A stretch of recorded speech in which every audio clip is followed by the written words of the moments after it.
Hey guys, in this video, I will show you how to set up a session indicator on TradingView. Alright, let's begin.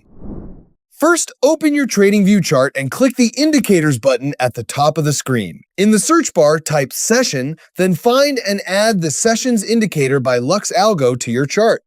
Next, click the Settings icon next to the indicator's name. Scroll to the bottom of the Settings menu and locate Show Daily Divider. Disable this option to remove unnecessary lines and keep your chart cleaner.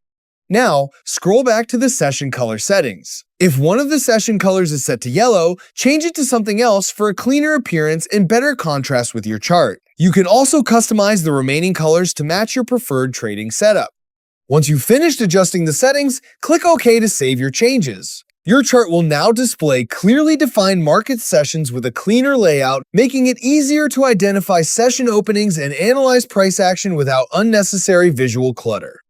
So that's basically how you can set up a session indicator on TradingView. That's it for this video. Thanks.